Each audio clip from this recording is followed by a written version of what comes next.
Welcome to Oregon Voters Digest, the program that brings forward the social and political issues that are important to people living here in the Pacific Northwest. And now, your host, Bruce Broussard. Again, folks, this is Bruce Broussard, your host, Oregon Voters Digest. Hey, we got a series going on with regards to Black History Month, the month of February, very huge.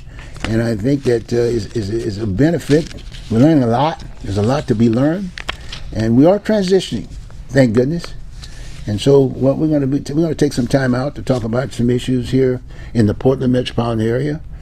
Some of the major issues, like, for instance, downtown Portland, that's an issue aspect of it. How can we better our situation? How can we get that city of roses back, if you will? The communities, that's whole mental illness. That's a huge issue aspect of it. And the county is supposed to be the solution to that particular problem.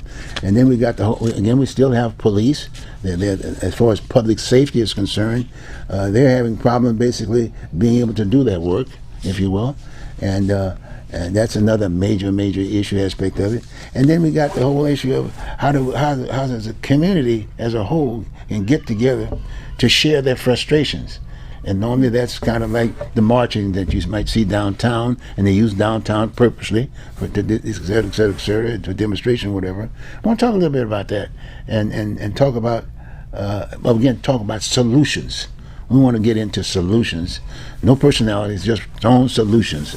How to solve the problem aspect of it. So that's what we're going to do. And guess what? I got my dear friend Rochelle Dixon, who's here right now, and consideration of the Oregon Voters Digest. She's going to be sitting in my seat there for a short. Can I ask the tough questions? And she will be Rochelle. I'm not asking her to change her mind or what she says or whatever. The bottom line, that's what it's all about. Pull out that little, I got one right, I think I have one in my pocket here. The Constitution.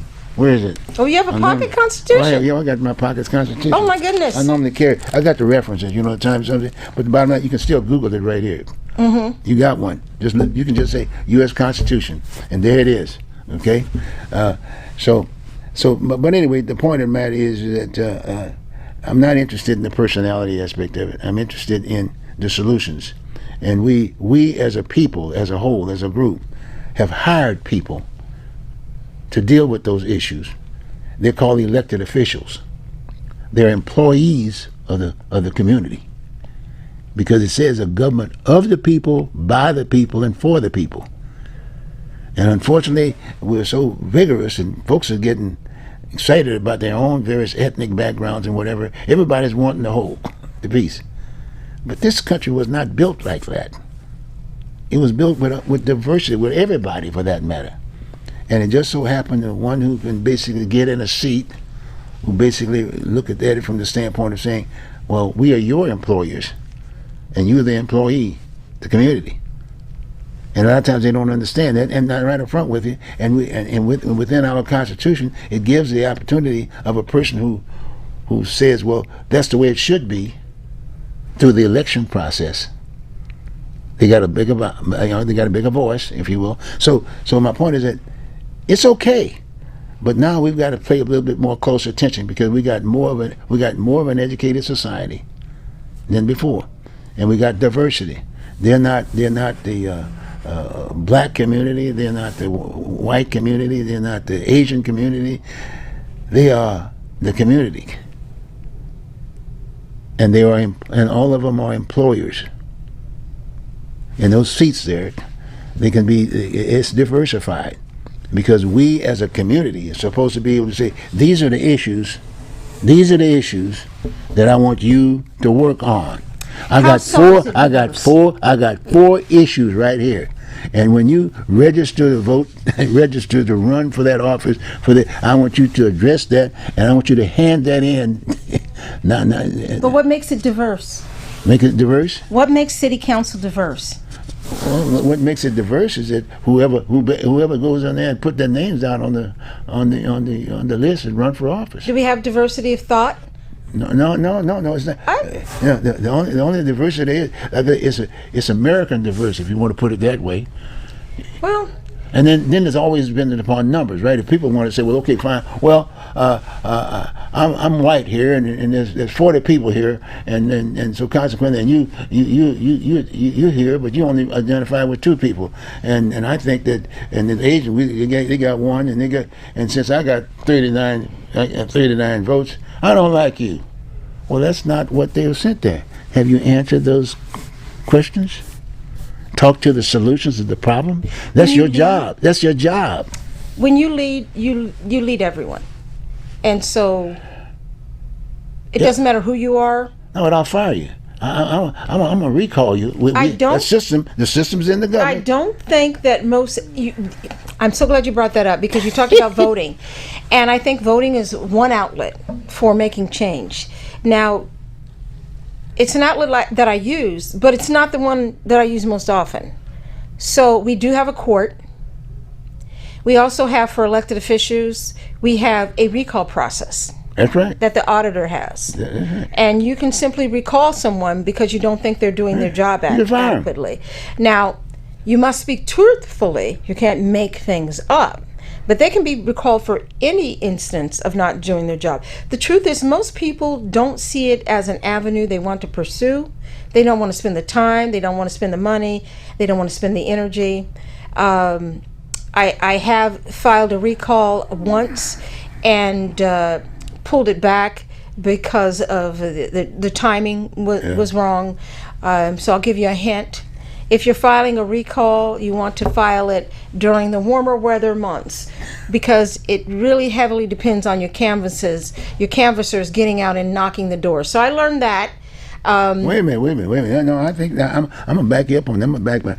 No, the bottom line is, if I, as a citizen, the employer, and you're the employee, and I want to recall, I'm going to sign the papers. They say, do you have to say, well, do you have to have 50 people that sign the paper at the same time? No, one person. So sign the paper. That's right. But your process starts after they accept it. Okay. You've got 3 months. And if you really want to recall the person, the way I really want to recall some of these people, right. And I'm going to tell you why, okay? It's not about personality. I know that about you. It's not about personality. It's about getting the work done. And it's very clear that they don't have any experience or background, and they're too prideful to reach out to the people who have the experience and background but remember to now, do the work. Remember how we started the conversation. I said that when people file to run for office as employees, they've got to identify specific. I talk to the issue, the plan. Talk to the issues of concern from the employer standpoint. I've got a problem with this, this, and this. I want you to respond to me to this, this, and this, in solving this particular problem. Now, naturally, you may share it through the so-called interview process aspect of it, but then you got to take care of it. You have to actually get out and work it, right? You see where I'm kind of coming from? And that means you either have to have the capacity to do that work, or you either have to have the introspection to know that you don't have the capacity to do that work. You're talking about the employees, right? I'm talking about the employee needs to understand, I need to reach out to this group of people or that group of people, which actually hasn't been done. I think that unfortunately, a lot of the people who are in the city council, or most of them, I'm going to just say most, okay? True. I'm not going to name names, I'm going to say most, don't actually have enough community involvement to know what the community wants. They ran on a platform, and the platform sounds good. It was tested against individuals, or these are things you're concerned about. Yeah, it's okay. These are things we're concerned about. But actually getting out into the community and speaking to individuals, I think very few of them actually think that's their job. I think they think their job is to pass down information that then we abide by. And that is, I think, what sparked the fury the other day at City Council. Okay. So you saw the brouhaha. If you haven't seen it, go ahead and watch it. You'll see individuals are very passionate, but they don't seem to have a place to direct that energy. So they're directing it all at the city council members in just the most unfortunate way possible because nothing's getting done. I'm gonna be the support. I'm gonna be just the opposite of the piece. Do you think you can discuss something in the front of a city council in 3 minutes? Well, Straight up. yes, You can do that in 3 minutes. I can. You can do that in 3 minutes. I can. Do you think And the average? Do you think the majority? I don't of the people think the can? average person could do That's it, right. and it's difficult. No, majority. The majority of the people cannot do that. And also, they're very. And secondly, wait a minute. And secondly, if you can do the 3 minutes piece, what would you feel then if you got no response? Nobody basically said to you, and there's no way in the world they understand what you were saying without asking you other questions.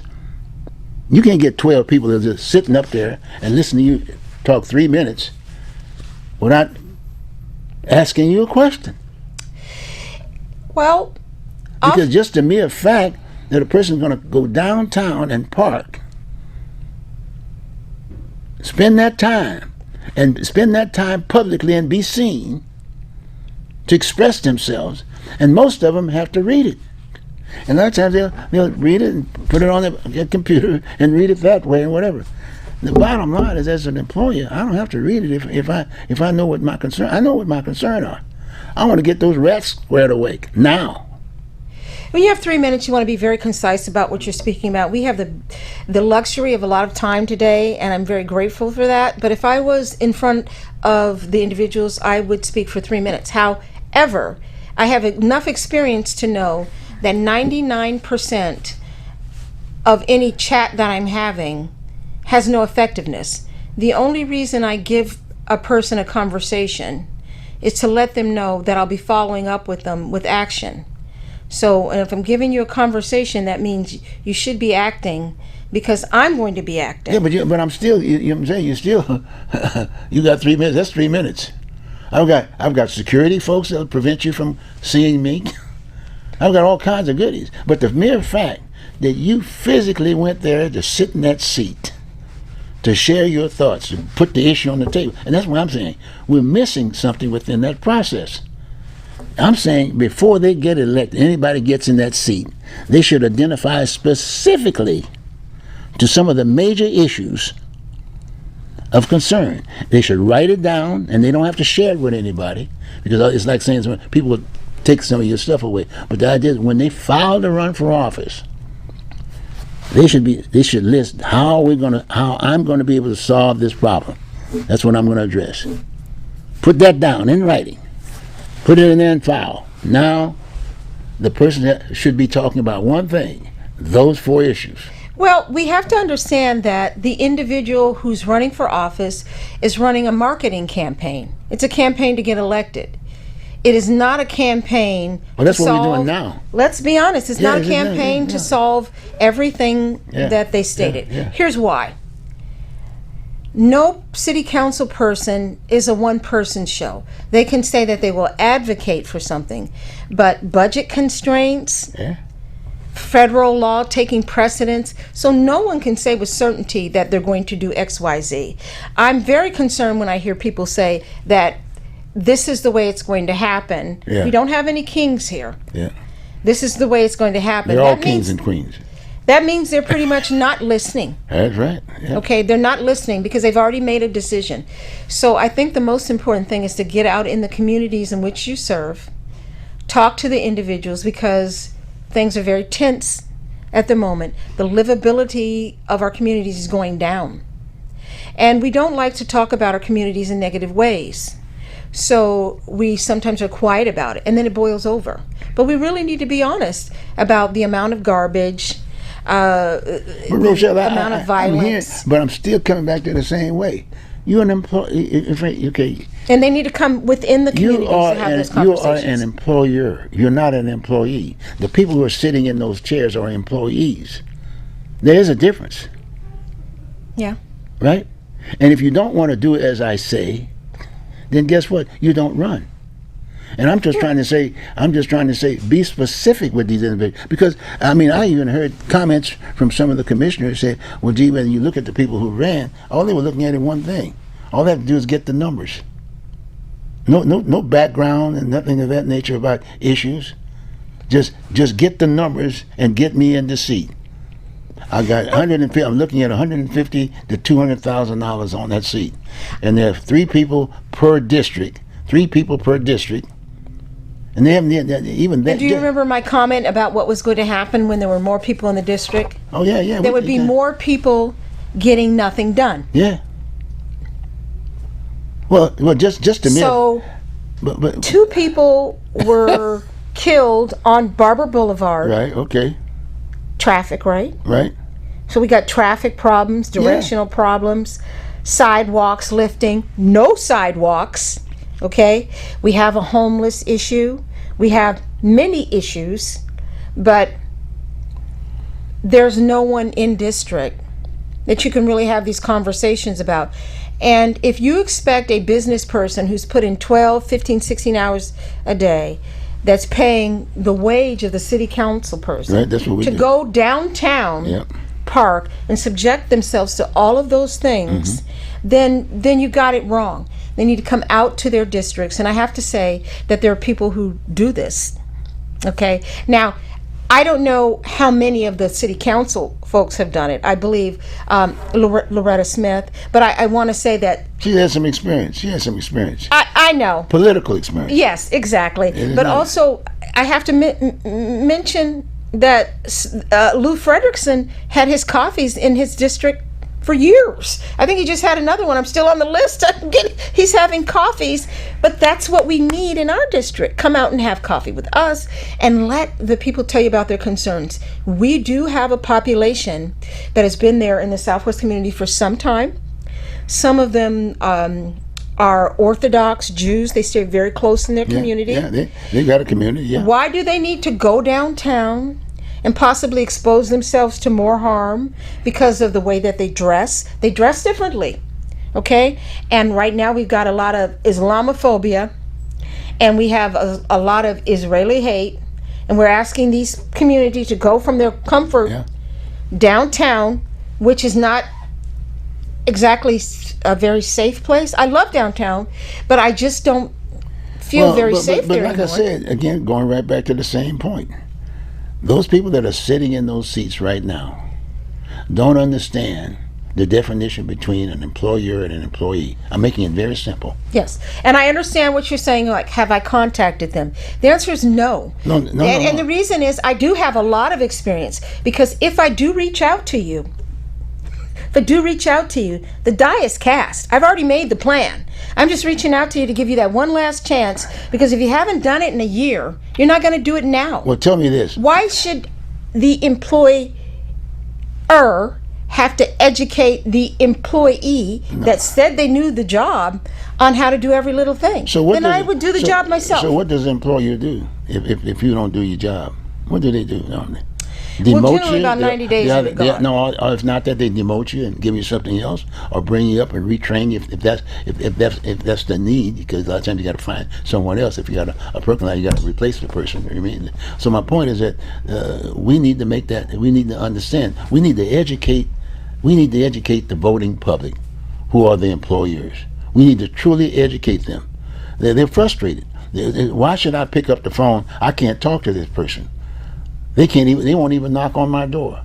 In fact, here's a good example with the Oregon voters. How long have I been on this stuff? 30-something years. That's right. and we're talking just like this, just common stuff. You would think that all those folks over there. We made an effort.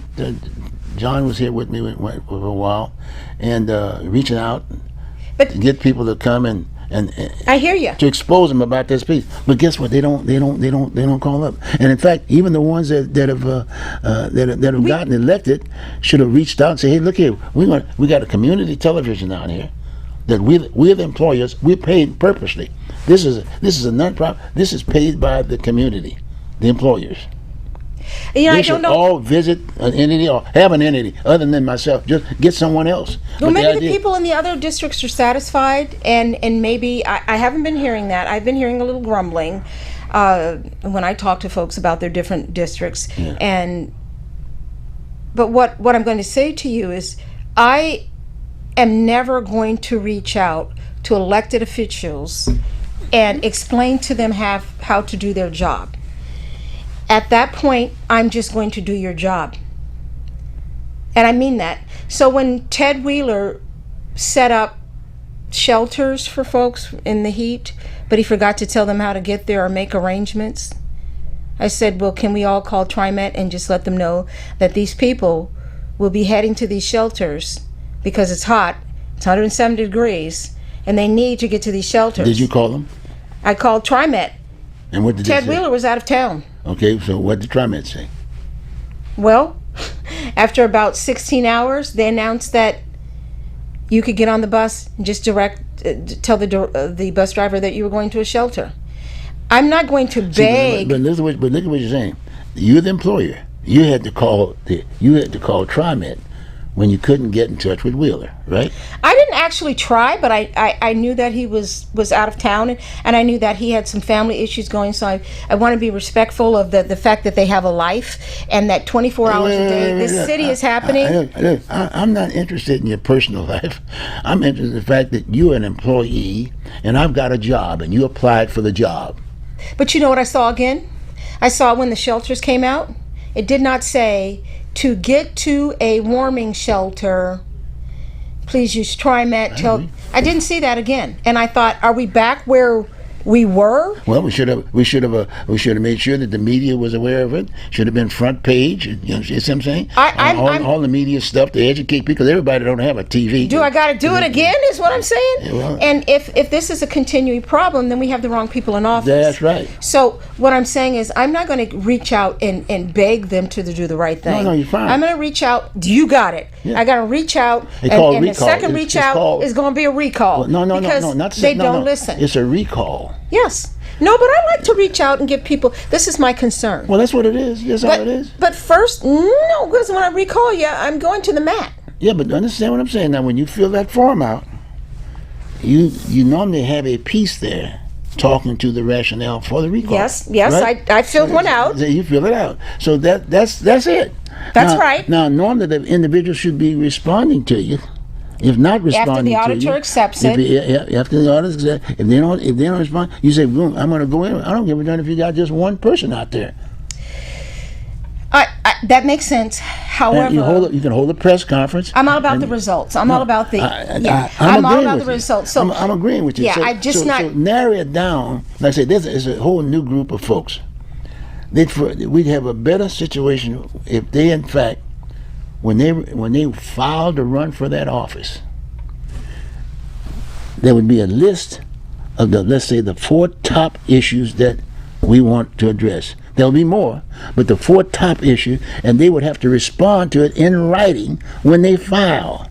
Think about that. That's great. That's the way that typically when you get invited to do a forum, there are specific questions that everyone asks. Yeah, just stick to it. Yeah, just stick to that piece. So now so when you respond to the deal, then it's not just playing politics. It's not being, it's say, and just being straight up with you. You tell me how many blacks would want to run for office in Portland, Oregon. And one of the things you have to do is knock on doors, even in the evening, at night.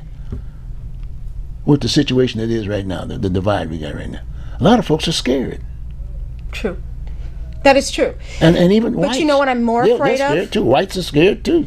I'm more afraid of the inadequate government and the services we have. Everyone should be afraid of that. If you've read the news about the money that's been found, we didn't touch that. Oh, no. The money that's been found, and that can't be laid at the feet of the people who are there right now. Well, that's the problem of the people who are existing employees. Yes. But now that they have the money, they're puzzling over how to spend it. Yeah, well, they got to do something. Well, they should spend the money as intended. If they're going to get reelected, they got to start raising some feathers on it. And it's easy to do because, no due respect, hey, I didn't have anything to do with it because I wasn't here. Now I'm saying, you got a problem. Where did the money come from? Rochelle, where did it come from? You got the money. You spent the money. Well, I did go on vacation the other day. And I think reelection it should be the last thing on their mind. You see what I'm saying? I think most of them are right and now struggling with the on-the-job responsibilities in this very uncertain time. So I'm not going to say that this is an easy time to govern, but govern you must. If you're looking at $200,000, and you got a city of Portland, and you got three commissioners, 3 city council persons per district, and they got boundaries on it. They haven't even divided the district. You would think they would divide it into thirds, if you will, got me? And then make sure that person. When we want you to make sure you knock on those doors, and we want to make sure you meet with those folks. And in fact, we got a parks division right here. You can meet in a park and have your meetings there, blah blah blah, and we can have a chairman of all that, like the president. Well, here's the thing. I mean, but I'm going to have my own meeting. Wait a minute. I'm going to have my own meeting. Are you the employee or the employer? I'm the employer. I'm going to have my own meeting. Well, when are you going to? You basically you got one of those areas on the four major points, right? Oh, there's several of them. I'm going to have my own meeting in my own district, and I'm going to ask folks what they're concerned about, because I'm concerned about some things. That's okay. That's a discussion. Once we have an aggregate of folks who maybe want to have a meeting, maybe our counselors will see fit to come into our district and have a meeting with these individuals. That's part of the job description. They don't have to come. They don't never have to come, but they will have to answer the recalls when the community decides that they haven't gotten what they want. And I have to say that I won't be the one starting the recalls, and there are some folks there that are really upset with the mismanagement of this part of town because they have higher expectations. I'll be honest, they have higher expectations. I'm agreeing with you, but I'm saying look here, it might not be an issue for another city council in another area. That's why I said you divide them into 3 different areas, each district, and you identify the commissioner for that district, right? You got me? And that's why I said they have to knock on that door. They have to have meetings or knock on doors or whatever is necessary, or get places. And then the idea is that they will come up with the issues, and as it relates to the 4 issues that they are supposed to have identified with to begin with. They'll come up. Well, look here, we got 4 issues here that I got elected, and I should have gotten this. They should have been doing this when they're knocking on the doors. But that's a tough area. Infrastructure is very important in Southwest Portland. Yeah. We don't have lights. Yeah, some of the lighting is really bad. But that's just the sidewalks. But in other areas, when you have Jewish people who are Orthodox, who are walking on the sidewalk, senior citizens, and also the streets that don't have sidewalks. I think they got homeless that is sleeping on sidewalks, all kinds. Well, mostly the homeless, because we don't have many sidewalks in Southwest, haven't been sleeping on them, but they've been sleeping in the bushes. Yeah, okay. I went to go to a restaurant and walked, and this guy jumped out of the bushes. He said, "I'm sorry, it took me a few minutes to recover." But when you know that you have an high Orthodox Jew population that has to walk the streets, and you have people dying on those streets from car accidents, and you don't even put up a sign. Wow. And you're not even making sure the lights are. Well, again, let's come on, we're not even keeping the lights on. We're not doing the basics. No, they don't have to go out there and turn the lights on. All they need to do is give it to someone else and then check that this has happened. We're not there yet. I don't know when we'll get there or if we'll get there. Well, we're getting there. Just another time. At least we're talking about it. Yes, but I think it's a mistake to believe, in my opinion, it's a mistake to knock on the door. It does work every once in a while. Every once in a while I knock on the door and I say, "Hey, can I have a conversation with you?" And the person says yes, and they schedule one immediately. Okay? That person maybe has some knowledge about my methodology, because I'm going to knock once. Well, let me throw something out to you. And then you brought up another issue. We got a whole new voting situation now. Yes. To get the employee ranked choice voting, right? Yes. Got me? And that's confusing for days for people. Yes. But it's pretty well designed for people who can knock on doors to get the numbers. They even had paid contractors to go out and knock on doors. Which makes sense. But some of them got caught. No, but the whole purpose is that we want to get them to knock on doors. Up front. You have to knock on doors and talk to those people and say, look, you need to vote for me, blah, blah, blah, blah, blah, blah, blah, blah, blah. How many What's doors on your can you mind? knock on? Huh? I mean, how many doors can you knock on? I mean, I've canvassed, I so said that's rank, one way. I said rank. No, that's the major way. You'd be surprised. Gee, but this thing is still, it must be ranked choice voice, and somebody's No, calling. it's telling you you've talked long enough. Yes. It's my turn. I'm not in it. Yeah, Go yeah. on, your turn. Go on. So basically, what I'm saying to you is, I understand about getting elected and talking to folks, but can we just start with a meeting in our district? Can we just start with a meeting, and maybe at the Armory we have a shelter in our area? Folks want to talk about that. There's so many things to be talked about. Yeah, but I just don't think it's my job to point out everything in the community that needs to be fixed. I'm agreeing with you, but the initial boot camp, you can't go 20 issues. You go with the top 4. You may have 20 issues. What do you think the top 4 issues are? Well, right now is being able to go downtown Portland, because that's your end of the weekend kind of a deal. Going down, shopping, laying out there in the front of the water, and My and goodness. things of that type of deal. And then at night is public safety, big time public safety aspect of it. And then the homeless, that's homeless issue right now. Yeah, that's an issue. So and mental they health. found $100 million. So they need to spend that on the homeless issue, right? They can spend that. They found out that Home Forward has all these vacancies, like 1 in 4 of their 955 vacancies that they haven't filled. That's our Section 8. That's 955 people that could be housed. So I think they need to learn how to apply pressure and to work with other organizations and to work within their community. Well, it was kind of interesting. You make that point about you said organization and homeless and whatever. Who was handling homelessness before we got into the whole business of identifying homeless as one of the major issues that you can think about? Salvation Army? United Way? Okay? You can go right down the list. And they still are. That's what these folks were doing. The fact is, they still are. In fact, I found out that Salvation Army was basically the inventor of the homeless shelter, not the poorhouse, but the homeless shelter. So they put there was a fee for being homeless in London. Okay. It was like four pennies or something like that. So what they did was they charged them 2 pennies to have a coffin box.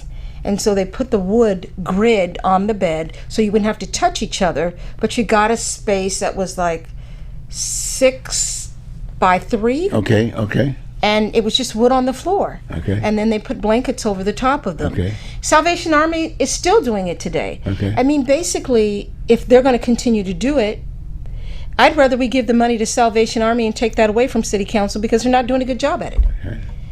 They haven't done a good job at it. They're not doing a good job at But it. now remember, they do more than just put them in a place to sleep. They work with other issues.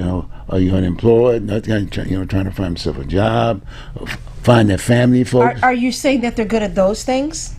Well, I don't think so. I'm not that. I don't think so. So I spent a lot of time out there feeding individuals and finding out what their But I'm just issues saying. were. But we had a number of organizations out. Okay. And those organizations are still doing it. The YWCA still does a lot with domestic violence. Well, why did we run away from that? What? Because I think the government thought that they can handle it better, and we wanted to also take religion out of it and standardize it. That makes sense, but we didn't do a good job. I just want to say now that you're saying that to the employers now. You know that when you say Yes. the government, I want to say that you're talking to the government. You're talking to the employers. domestic violence is a huge reason for homelessness. And it's not all about You're saying we never had domestic violence during a certain period of time. We've had domestic always had violence, it. and we've had organizations like the YWCA that have spent a lot of money helping women with domestic violence. We still have and men. We still have the county, which does domestic violence grants, but a lot of individuals do end up houseless through domestic violence. Well, there's an issue. Yes. You have to look at all these issues, but we're not looking at any of those issues. No. What we're doing is we're providing temporary bedding. And the other thing that Salvation Army did, besides provide the temporary bed, is if you couldn't afford that little coffin box, you could hold a rope. And as long as you were holding that rope, you wouldn't get the fine. But if you fell over and fell asleep, you got the fine, because then you were being vagrant. We're basically doing the same thing. We're not really moving people into homes. We're just putting them... Okay, now you mentioned that housing thing. That's another big thing. Again, I'm just going to be the other side of the deal. You know, a lot of people buy a house and they pay mortgage. And they keep paying. That's the American dream. That's right. Okay, get it. Now today, there's a little confusion here. You hear this business about, well, we got to provide housing for the homeless. I can't pay for it. I can't pay I can't pay the light bills. I can't pay the gas bill. So that's what I need. And where do you get the money? The way that we get the money for the military, the way that we get the money for the paving the streets. It's all a community effort. No, this one, I'm talking about the individual now. Do you give them a house? I'm just throwing something out. Very simple terms. Do you give them a house? When I say give, I mean I'm saying, naturally, if he's working, then if a person is working, they pretty well know what the salary is, and then then you can knock out the idea of what's electrical cost. Somebody estimate. I think we should provide housing for the houseless, and a growing number of the houseless. Not only domestic violence, but we also have a lot of seniors who have worked. I agree. Invested in this country. And they need some help. To stay in those houses. They need help to stay in their houses. And they don't have a program with the city, and I'll be willing to donate that piece. What basically say, okay, we need to have an entity that to make sure that those seniors stay in those houses. Yes, and make sure that they get the repairs that they need. They shouldn't be paying those higher taxes and this, that, and the other, if you will. And the light folks and the water bill and whatever, they should be discounted, and they should keep the. My point is that I think so. I think it's much cheaper but they don't do it. But provide assistance. To me, that's a major item. Yeah. But no one talks about that. Yeah, I think it's very important to provide that assistance before they fall into a situation where now it's thousands to get them out. Yeah. So, for example, we have people who are houseless for 1 or 2 months while they're in between jobs or couch sleeping. That's a very different situation. That's been houseless for someone who's been houseless for 10 years. What about the family of these individuals? But let me say this, because I think this is very important. No, okay. And I think that Mayor Wilson has not talked to what the housing population looks like. So he says we're going to provide homeless shelters, as if that is a housing solution. It is not. That is a bedding solution, temporary. They did it in London. That is not a housing solution. No. That is a temporary solution that gets no one housed, but it does make them safer for the night. Okay. Yeah, but you say safer for the night, and then you throw them out in the morning, right? Yes, I said safer for the night, and I didn't even say safe, because there's issues with that. And safer, and then you don't take them in up to a certain point, so you're not safe in the front end, and you're not safe on the back end. Well, some people don't like to use the shelters because they say there's drug use, the mental illness, and so they won't go in because they feel like they're actually subjecting themselves to more violence. How much money did he spend on that? A lot. Okay. A lot. Okay. But we have a budget, a city budget. You got to balance the budget, right? Yes, we have to balance the budget. And you rest assured, if you look at some of those dollars, they were taken out from some other necessary issues. Got me?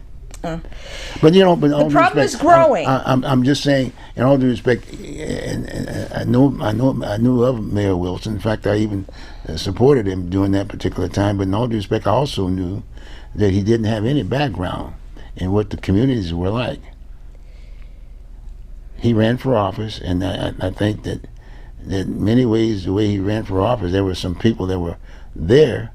Maybe not been that attractive, but I think he had 1 or 2 city council folks that were sitting in that. But then they weren't endorsed, if you will. Yeah, but I want to go back to this point, because I think a lot of people think the housing problem is caused by drug addiction, Some people say not enough units. Some people say low pay. There's so many reasons, but we've only applied one or two solutions to a problem that actually has the majority, is probably about 20 roots. Drug addiction is one. Oh, yeah. Domestic violence is one. Yeah. Job loss is one. Yeah. Mental illness is one. Medical bills and bankruptcy is one.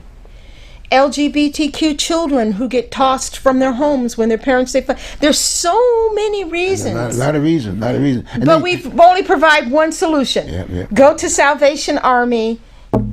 Well, no, I didn't say a whole bunch of those.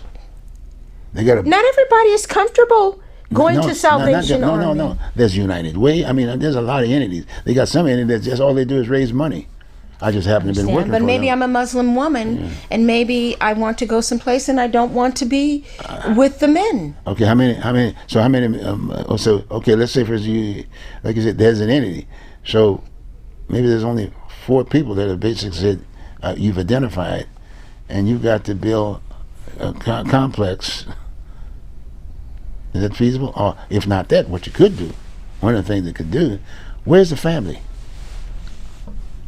Sometimes folks don't have families. I've housed a number of individuals.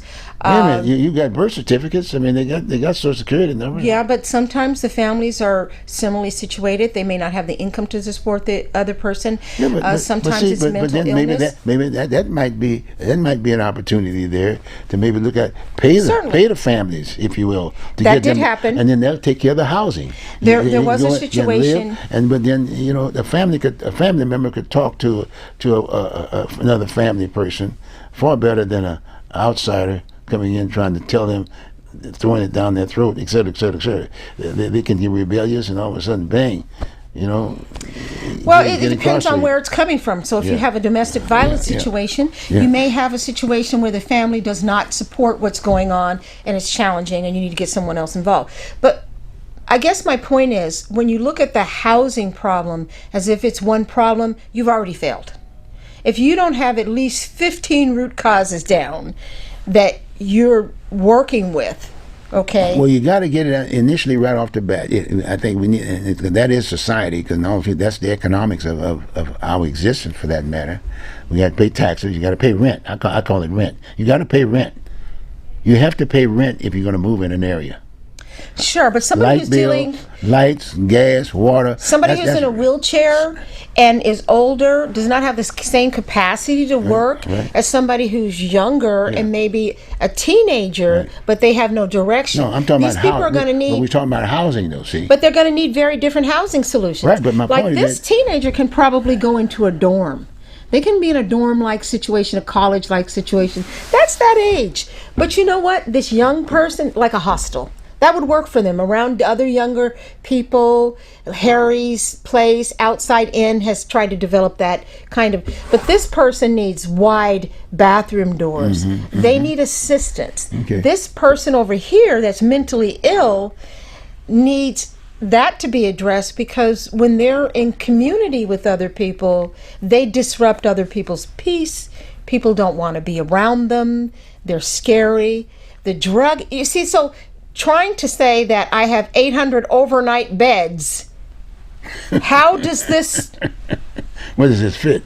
I didn't even get to the Muslim woman and the domestic violence. Okay, I've worked with all of these people. Yeah, I know that. Every one of them, every one. This one here, he was in a wheelchair. He was at a home. They let him out. He died. He died on the freeway. Someone ran over him in the wheelchair. He was a minister. He was at one of the homes. Okay? So we need different solutions. And right now the mayor is proposing a one-size-fits-all solution and shoehorning these people into these overnight situations, which has got to be stressful. Very expensive. It's like I say, we got a problem, and I'm just saying we just need to come up with a plan on the front end as far as identifying who these employees need to be. We keep closing these schools down and these other buildings instead of remodeling them and fixing them up. We sell them dirt cheap, when we actually could be using those facilities And who's for making training who's centers. making the decisions to do that? The elected officials, the employees, who have who have other relationships with different entities that have gotten them where they are. So Right. I'll just ask you point blank. Do you think, given the needs of the Houses Committee, the various needs of the Houses Committee, the ages, because we used to not have a large senior population of Right. housing, I got you. and the population of younger people that were unhoused was really much Right, smaller. right, We always right. had a population, Right. but it was much smaller. And the needs of working people who are Pretty big. unhoused. So people work different shifts that they're unhoused. You have to have the bed at a certain time, get in and get out. So they can't use those facilities the way someone who isn't working. So those facilities work be great separate. for someone who's maybe drug affected or isn't working, but they don't work so well for elderly people, young people. What do we do about those folks? I mean, do you believe that the majority of the people who are houseless are choosing that lifestyle, and that just having a bed every night and leaving at 6 o'clock in the morning is all that they should expect? Is that all we should expect from our money? Well, I would say is that if a person is running for office, I run for office. And again, like I said, I've run a number of times, and I go out and talk to people about the issues aspect of it. And when I talked about that homeless deal, I see somebody on the street, blah, blah, blah, routine. I say, why are you here? That kind of a stuff, routine. And they kind of give me, okay, fine, let me wake you up and let me go over here. Or if not that, I see a veteran. I've seen somebody with a sign says, I'm a veteran, I need some monies. I'll stop the car right there, get out my car, and go and talk to the person. Hey, man, what's up? Well, why aren't you not at the VA? I'll take you down there right now. Then they're not a veteran. I mean, you see what I'm saying? But the veterans, there's a plan. It's already there. It's within the community. We got a place to serve that piece, and for the county, from standpoint, we got a program in that deal that basically is supposed to identify with seniors, for seniors. And then in that, in fact, I was on that board 2 or 3 times. Well, about a couple of times I was there on that board through the years, and I was kind of like concerned about when a person reached that point of being a senior citizen. We should know what it would take to identify, to keep them in their home. You know, find out, okay, do you have a place to stay? Contact family. And by the way, so-and-so is going to be getting at such and such a time, and they're going to be wheelchair bound and whatever, family, and we'll pay you X number of dollars a month to keep your family in. Now, if they have any other assets, we'll just take those monies. Oh, you bring up something that is a little Black history, and also about this houseless problem. Oh, You know, really? another thing that contributed to this houseless problem, I used to remember. Talk to me. So, my brother has special needs, and right now he's not doing very well. He's ill, and he's in a facility. But many years ago, he used to live more in a, well, you would call it a group home, but it wasn't a group home. It was an individual in the black community. His name was actually Herman. I don't know what happened to Herman. And Herman was on like 15th and Killingsworth or someplace over there. Okay. Okay? So we paid Herman rent, Okay. and my brother stayed there. Okay. Okay? Okay. If anything went wrong, Herman would come talk to my mother or my sister about it. Yep. Eventually, Yep. Family. when my brother got much older, we just found a one-bedroom apartment for him, and he had the skill sets to cook and things like that. And we just come and check on him. But those kinds of services, those single room occupancies that community members and churches used to provide are gone. So if I needed to do that today, I don't know who I'd call. Yeah, but wait a minute now. Wait a minute. You got family members around. They got houses.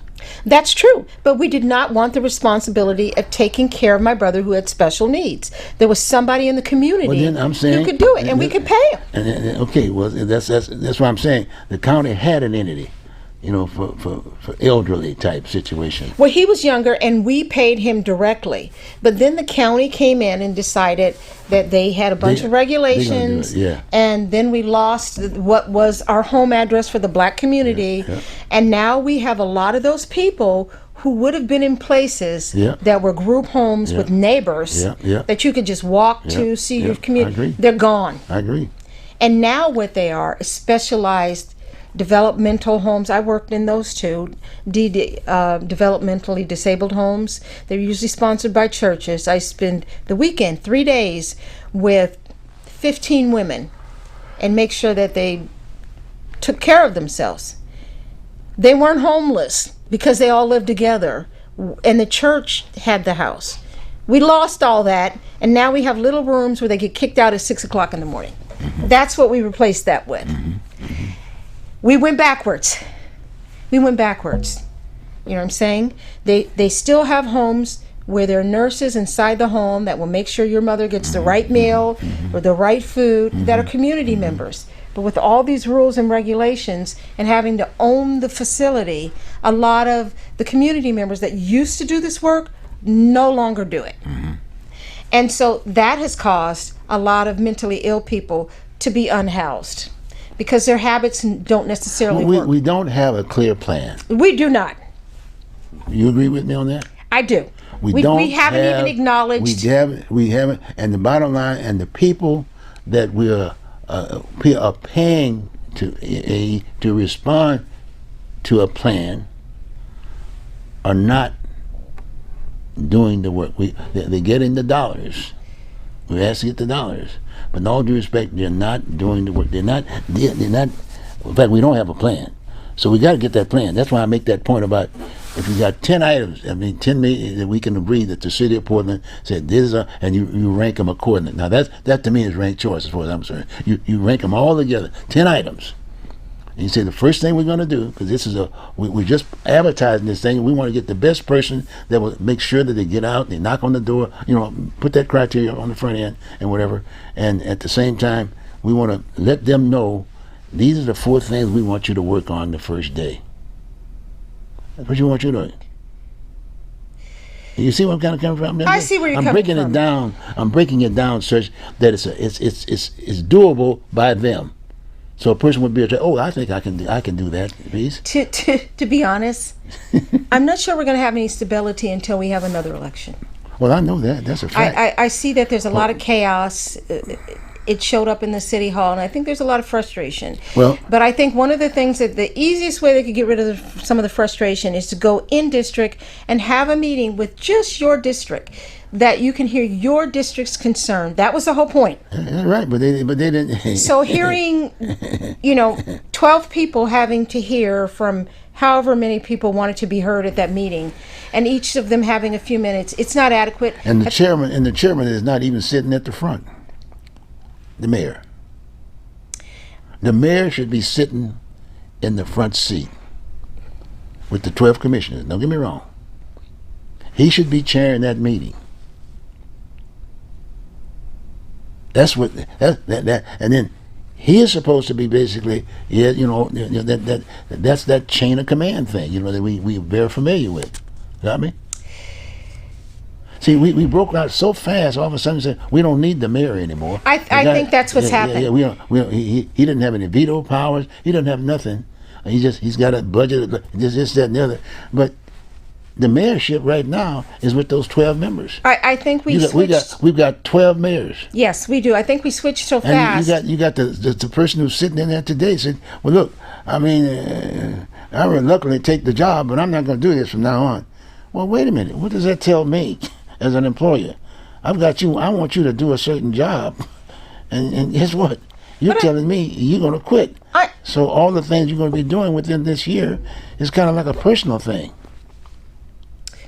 I'm really confused, though. I'm very confused because we have 12 city council members sitting there. I know that obviously we live in the city. We know a lot about what goes on in the city, but I'm going to know best about my area. Right. I grew up in Northeast Portland, and I have friends there, so I spend I probably know more about Northeast Portland than where I live right now. But I'm learning fast about where I live right now. I've lived there 7 years, but I lived decades. Yes, I know. And what I'm saying is, why are they meeting about the whole of city instead of bringing the key issues from each community? Well, that's why excuse the French, that's why we districtized the thing to begin with. Yes. So, but the people who basically put the piece together were not folks that had the kind of background or whatever. They didn't even have a plan. They didn't have a plan to work on. The commissioners had an appointee, and this mayor had an appointee, and they all got together, and then that was a political piece. The same politics that we had was basically sending people down there, people that they know, and this kind of a deal. So now they're sitting there trying to come up with this rank chart, this, that, and the other, change the front, and all of a sudden, the old need to be out and the young need to be in. And wait a minute, how are you going to be able to address issues of today if you don't have some idea what the past had? That's the old side. Yeah. See, so it's an issue. Oh, before I forget, we got about 3 minutes here left. I just want to address the viewing public here. Hey, have these kinds of conversations within your own neighborhoods. Yes, have a meeting and invite your friends. Invite your council person. Invite your council person. And tell them that the Oregon Voters Digest sent you. And if anything, if you guys want to come here on the show, Rochelle will talk to you and chat with you and this, that, and the other. That's all we're doing. We're doing the same thing that you should be doing. And we know that you don't like the idea of being publicly known and this, that, and the other. Well, then do it with your neighbors. Do it with your neighbors. And then maybe get a chairperson of the day and give us a call. You can come on over here. We'll talk to you. Well, we're going to have to do some talking soon because I see businesses closing. I see less traffic on my street. We've got a beautiful area called Multnomah Village, just cute as can be. There's leasing space there. And I just think, what is going to get business up? What is going to get people moving around and talking with each other? It's the coffee shops. It's being able to talk with each other, and they're not doing it in the community. I'm not going down to a city council meeting to talk about anything. No. 3 minutes wouldn't be adequate. But what I will do is write a letter or an email, and but they don't share it. They don't share the email. They don't share your letter with anybody. Again, that's the same 3-minute piece aspect of it. Yeah. I mean, how can they respond to your issue, and they don't even have the background to communicate with it? Then they got staffers Well, I'm going to say that even though some of them may not have direct experience, I'm certain that some of them have managerial experience. I'm not going to say. But you don't know that, though. Yeah, I'm going to say that I have not seen evidence of it. And then I've not seen evidence of it in my community, but I'm sure it's there. A young person can go around and knock on the door and give a person a piece of paper and say, vote for me, I'm this, look at me, who I am, and that's it. Not address the issues. Well, you're running and you're going to be addressing these issues. Talk to me about this particular one, number 2. And then let the person, when he knocks on the door. Again, especially now, public safety. We don't have an entity to protect us now. As far as the public safety officers, right? These are law enforcement officers, right? They've got laws that they work by, so we know exactly what they're supposed to do. Correct. We know that, but we're saying we're giving them a bad rap. Are the police officers? Anybody, law enforcement. And I'm not trying to bring up this other subject about the ICE thing. We've taken the ICE thing and said they're not listen to what I'm saying. They're not law enforcement officers. Well, then my thing is, if they're not abiding by, we got a system that says, okay, fine, we're gonna challenge you on this piece. I agree that ICE and the police are the same. Police have a different target.